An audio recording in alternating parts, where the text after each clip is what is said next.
السلام عليكم ورحمة الله وبركاته. إن الحمد لله نحمده ونستعينه ونستغفره ونتوب إليه. نعوذ بالله من شرور أنفسنا وسيئات أعمالنا. من يهديه الله فلا مضل له ومن يضلل فلا هادي له. وأشهد أن لا إله إلا الله وحده لا شريك له. وأشهد أن محمدا عبده ورسوله. أما بعد فإن أحسن الحديث كتاب الله وخير الهدي هدي محمد صلى الله عليه وسلم وشر الأمور محدثاتها وكل محدثة بدعة وكل بدعة ضلالة والعياذ بالله من البدع الضلالة آمين. Ndugu zangu katika imani, watendaji wenzangu kwa ujumla na walimu hasa, napenda kuchukua fursa hii kwanza kabisa kutoa shukrani kwa waandalizi wa semina hii ambayo ni ofisi ya katibu mkuu kwa kuweza kuandaa semina ambayo kwa maoni yangu imekuwa semina ya kwanza aina yake ambayo inaweza kukusanya watendaji wote wa taasisi walioko hapa mjini. Ni nadra kupata vikao kama hivi. Kwa hakika vikao hivi la shaka kwamba Mwenyezi Mungu anatuteremshia rahma yake, kwa sababu malengo yake makubwa ni kuimarisha dini yetu. Ndugu zangu katika imani, mada ambayo nimekalifishwa kuzungumza nayo leo ni umuhimu wa elimu ya dini au elimu ya kisheria na malengo ya taasisi ya vijana wa Ansar. Ni mada muhimu katika mada muhimu zinazokusudiwa kutolewa, kwa sababu kwanza hii taasisi imejengwa kwa misingi ya dini. Hii si taasisi ya mipira wala michezo wala nini. Hii imeanzishwa ni taasisi ya dini, ndio maana imesajiliwa kule wizarani. Katika kwa mujibu wa sheria ya vyama, kuna sheria ya vyama vya dini, wizara mambo ya ndani. Kwa hiyo misingi yake imetajwa ndani ya katiba yake ambayo ndio ilisajiliwa, na maelekezo mengi tu kuhusu taasisi yanapatikana katika katiba yetu ambayo alhamdulillah imefanyiwa marekebisho hivi karibuni kwa lengo la kuleta ufanisi.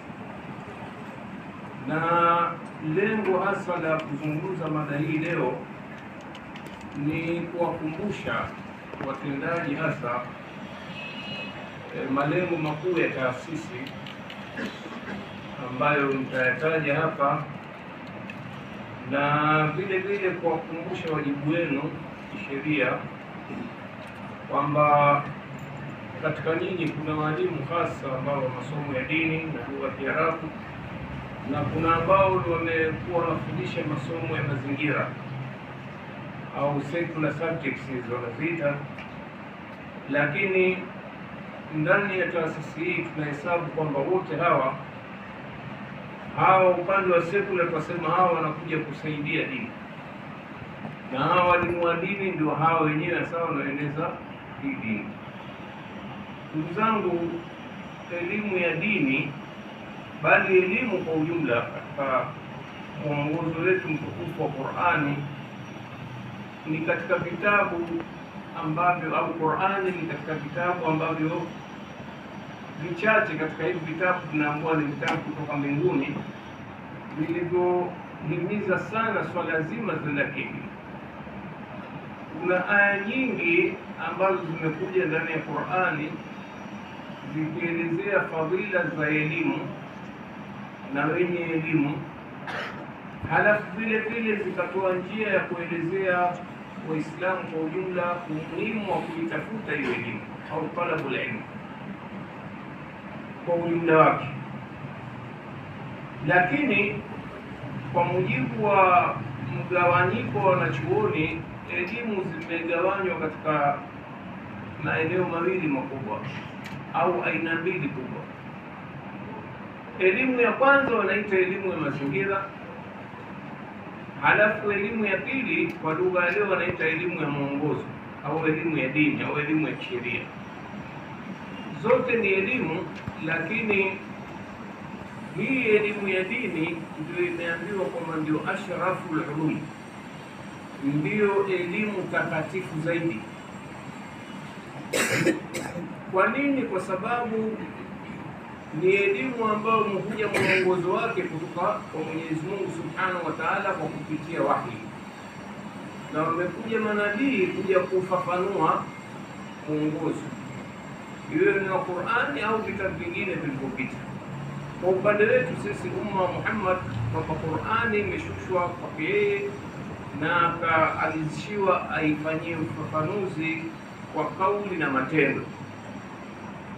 Kwa hiyo hii elimu ya dini lengo lake kubwa ni kumpeleka mtu akhira na ufaulu huko akhira, na ufaulu wa kwanza upatikane hapa duniani, halafu ufaulu wa pili wa maisha baada ya kufa, ambapo ni akhira. Kunaanza maisha ya kaburini mpaka huko peponi au motoni.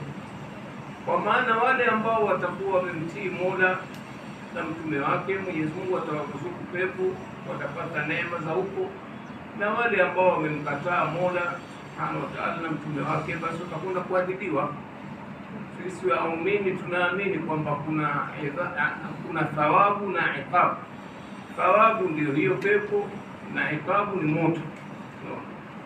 Kwa hiyo katika jumla ya mafunzo ya Allah Subhanahu wa Ta'ala tunaona Mwenyezi Mungu Subhanahu wa Ta'ala kwanza anatofautisha baina ya waliosoma na wasiosoma kwa njia ya swali.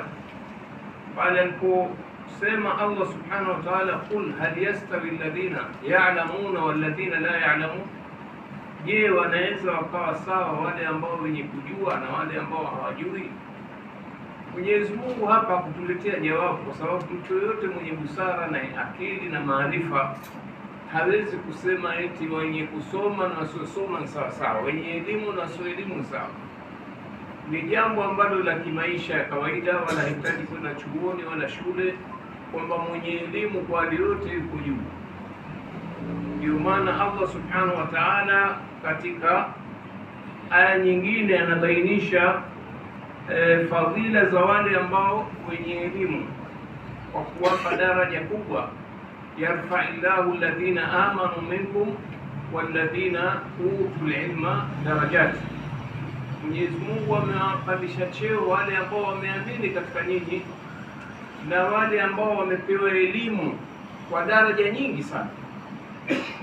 Kwa hiyo manzila ya waliosoma ni kubwa, lakini waliosoma dini manzila yao kubwa mno, kwani Mtume sallallahu alaihi wasallam katika baadhi ya maongozi yake anasema sallallahu alaihi wasallam,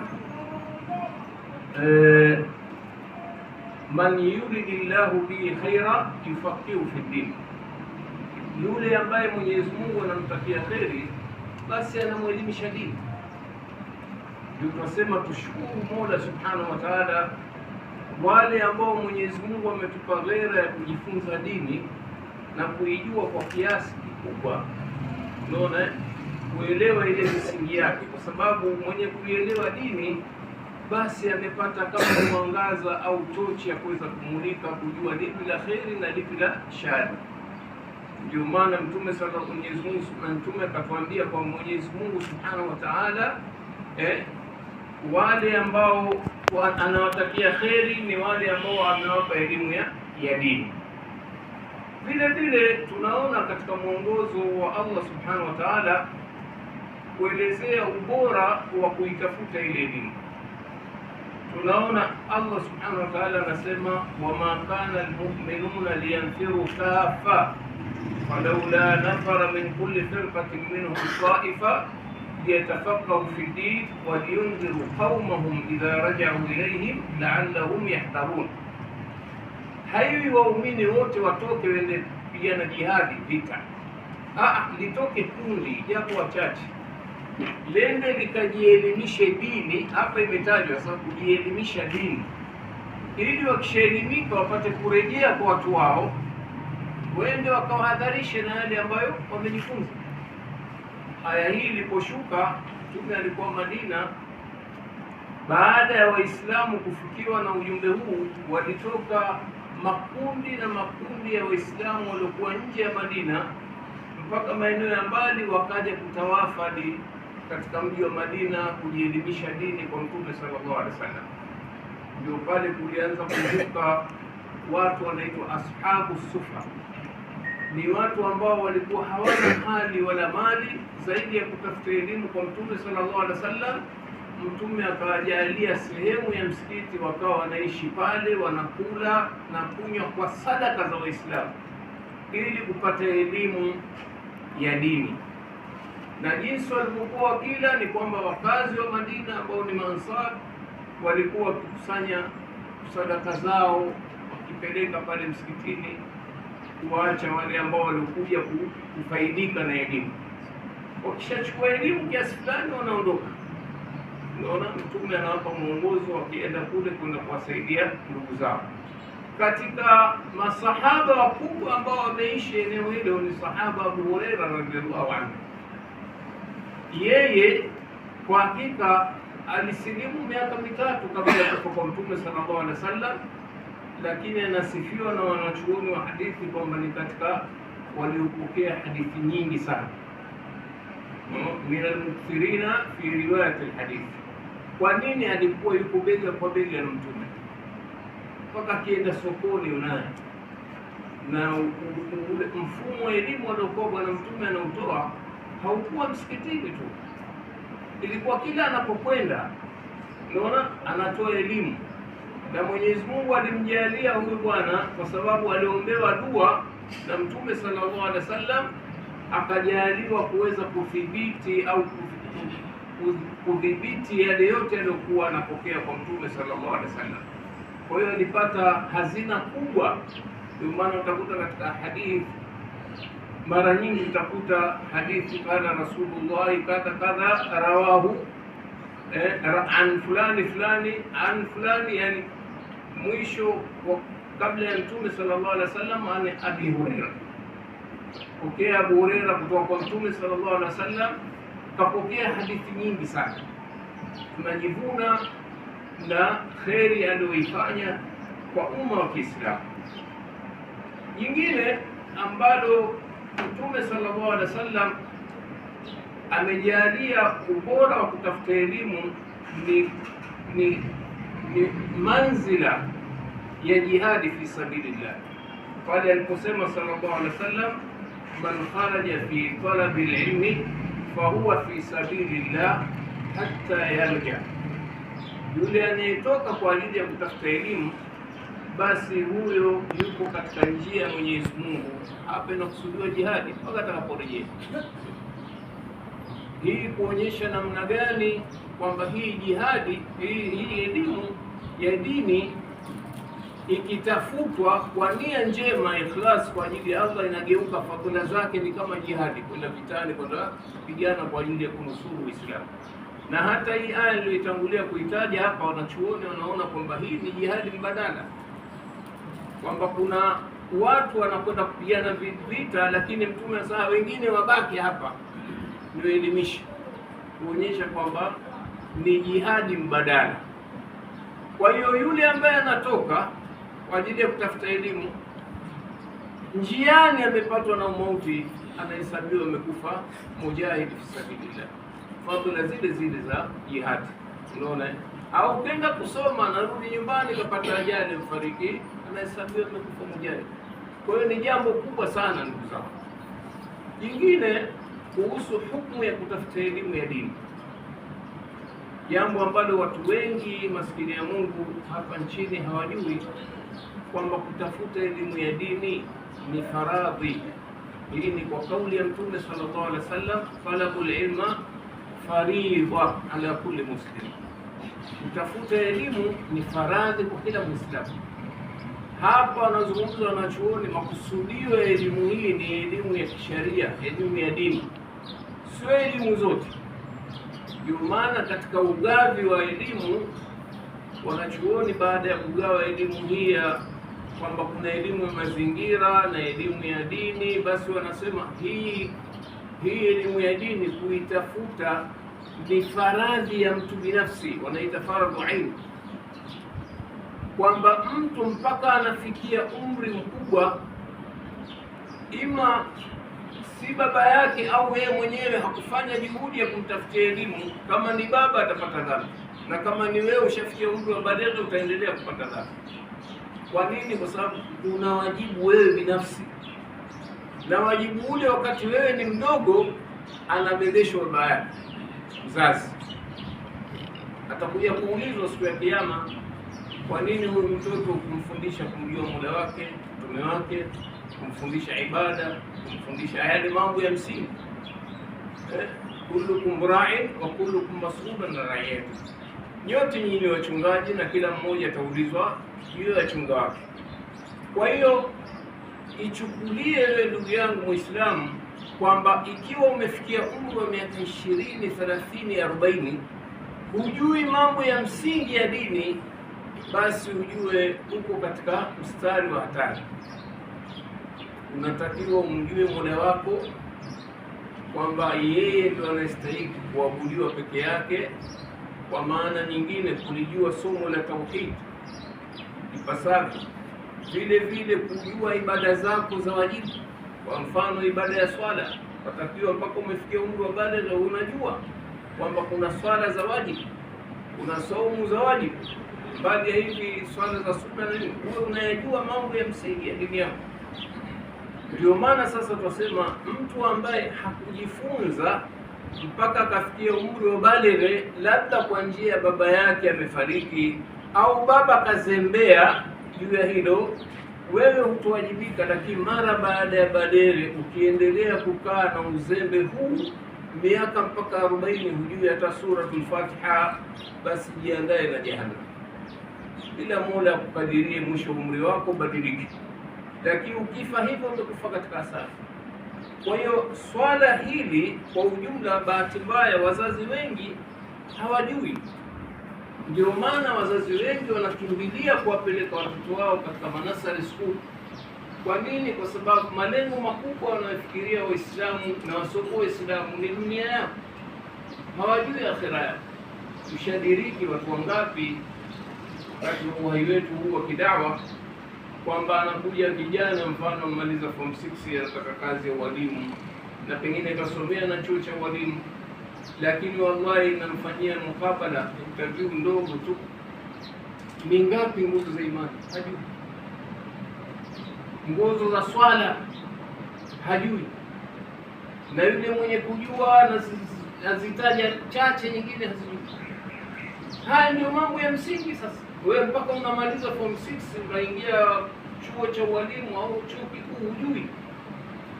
Mmoja huyu nilimuuliza, wewe imekuwaje Muislamu wewe? Kweli mimi nimezaliwa Muislamu. Umetoka wapi? Akanitajia maeneo, nimeamini yawezekana. Katoka maeneo ya Sumbawanga huko, yaani kuonana Muislamu nadra kabisa. Ni kweli, na si hawa watu wanaotoka Sumbawanga. Hapa mjini kuna watu wanazaliwa mpaka wanakufa hawajui suratul Fatiha. Ndio pale Mtume alisema, man yuridillahu bi khaira yufaqihu fi din. Huyu kwamba hajatakiwa na khair na Mola. Tumekaa katika mazingira ya mashehe, maulama, madaris ya kila namna, alafu mtu mpaka anafika miaka 40 hajui suratul Fatiha. Kwa hiyo ndugu zangu, kwa ujumla swala hili si jambo la kutilia kulipuuza katika maisha yetu. Ni lazima tuwe sisi waalimu. Hii ndio tanbih natakuitoa kwa walimu hasa, kwamba kutokana na mfumo wa elimu uliopo hivi sasa, kweli mnaweza mkaja kubaliwa udhuru kwamba bwana, mimi tangu nilipokuwa mdogo babangu kanipeleka nasari, tena kanipeleka nasari ya Kikristo, kwa sijawahi kusoma, kanipeleka shule ya Kikristo na mimi Muislamu sikusoma. Unaona, kanipeleka vyuo vikuu hivi vya serikali, unaona hakuna dini kabisa.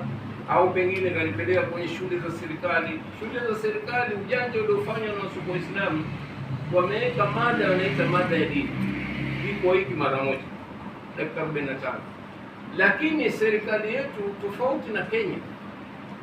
Serikali hii kama imelenga kudhoofisha Uislamu. Kenya ni nchi ambayo ina Wakristo wengi, lakini serikali imebeba majukumu ya kuweka mitaala ya masomo ya dini kupitia kwa Waislamu na kuwalipa mishahara walimu wa dini.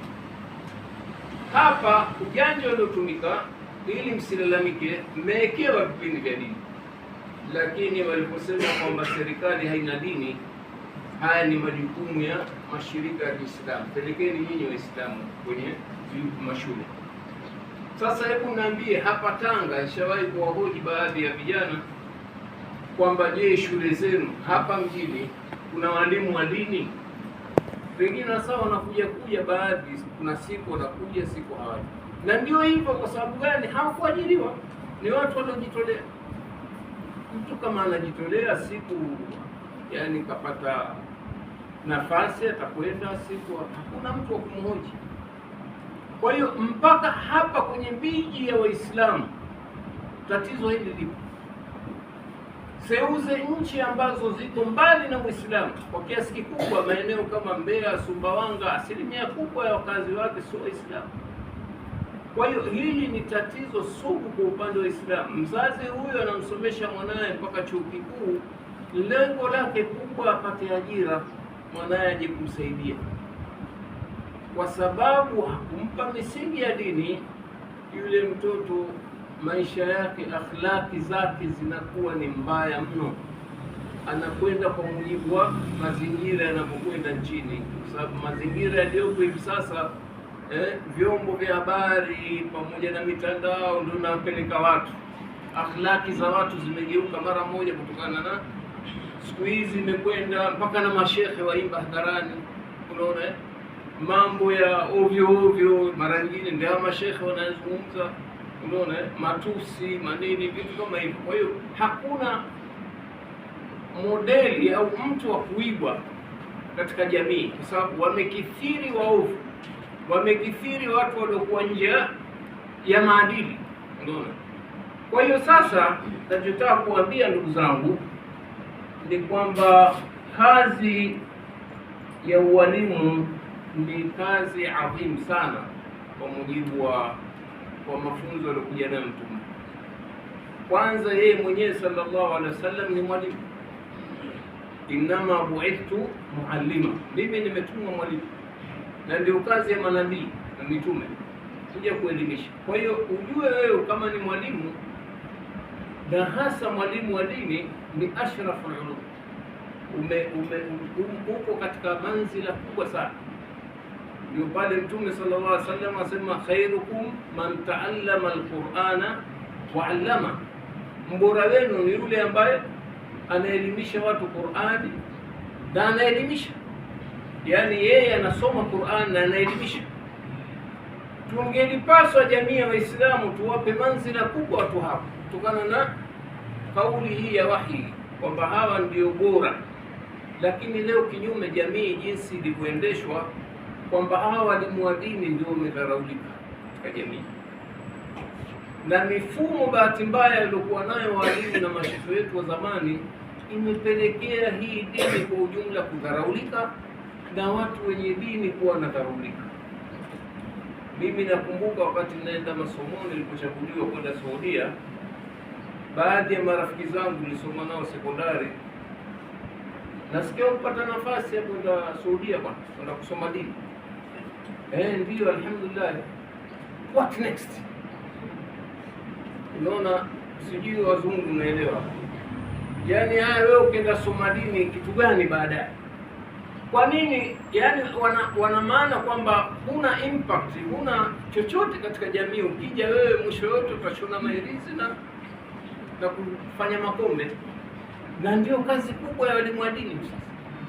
Wengi ni watu wa ruqya na walimu wengine sasa hao ambao wamelelewa na makurafi, kazi yao kushona mahirizi na kufanya uganga, unaona, au kusubiri kusomea watu maulidi. Tuna maulidi ya kifo, maulidi ya kuzaliwa mtoto, maulidi ya msimu, yote ukenda madrasa mara nyingi kunawekwa menu saa ya pesa. Sasa hali hii imepelekea kudharaulika, na huku kudharaulika kuna sababu mbili: sababu ya nje ya wasiokuwa Waislamu na sababu ya ndani ya Waislamu wenyewe. Unaona, tukianza hii sababu ya nje, kwamba alhamdulillah Uislamu katika nchi hii ndio umetangulia dini zote hizi zinaambua adianu samawia, jambo ambalo sio sahihi, yani dini za mbinguni. Dini ya mbinguni ni moja tu, unaona, inna dina inda Allahi al-Islam. Lakini kuna baadhi ya mashekhe wanajenga itikadi kwamba hii dini ya Kikristo ni katika dini za mbinguni, si dini ya Kiyahudi. Dini mbele ya Allah ni Uislamu. Kwa hiyo hii dini ndio iliyotangulia. Historia, wale wanahistoria wanajua kwamba Uislamu nchi hii umeingia, wengine wanasema ni karne ya kwanza wakati wa Mtume sallallahu alaihi wasallam. Kwanza kuingia huko Afrika, wenyewe wanajisifu, wanasema Afrika imeingia Uislamu mwanzo kabla ya kuwa Madina. Wakati Mtume hajafanya hijra kwenda Madina, baada ya mateso ya Waislamu, yeye akawaamrisha waende Ethiopia. Ethiopia ni Afrika. Kuna wengine wanasema wakati huo baadhi ya masahaba wamekuja mpaka Zanzibar. Niliwahi kusikia kama ni mufti azungumza hivi, taswiri kaitoa wapi kwamba hivi kuna baadhi ya masahaba wamekuja. Msikini yeye au unasikia hivi kiongozi mkubwa wa mabaraza haya, lakini sio authentic sana. Lakini tuseme, tukubaliane kwamba Uislamu alhamdulillah kuna fadhila ya kuwa umeingia Uislamu mapema huko Afrika. Hivyo hivyo Uislamu Tanganyika, kihistoria Uislamu umeingia Kilwa kitambo sana, katika maeneo ya ambayo yana Waislamu wengi. Hata mimi nilipozuru kule nimeshangaa, mimi nilidhania huko Tanga ndio Waislamu wengi, lakini kule kusini Waislamu 90%. Kuna kijiji tumekwenda ni Waislamu watupu, shule ina watoto Waislamu watupu, mwalimu mkuu ndio Mkristo. Unaona? Lakini Allahu Akbar, nimeuliza vijana Waislamu Madina hawajui chochote katika dini zaidi ya kwamba wamezaliwa ni Waislamu. Kweli Uislamu ulianza kule, lakini Mola wasamehe wale mashehe wetu waliotangulia, badala ya kuleta ule Uislamu sahihi wakauleta ule Uislamu wa bid'a. Katika maeneo ambayo yamenoga sana mambo ya tarika ya kisufi ni huko kusini. Huko watu hawajui dini, kuswali zaidi ya dhikri ndio ibada kubwa. Unaona, kuonyesha kwamba kweli Uislamu umetangulia, lakini haukutangulia ule Uislamu sahihi. Uislamu sahihi uliotokana na Qur'ani na Sunna ya Mtume sallallahu alaihi wasallam kwa ufahamu wa wema waliotangulia. Nchi hii imeanza kutawaliwa na Wajerumani.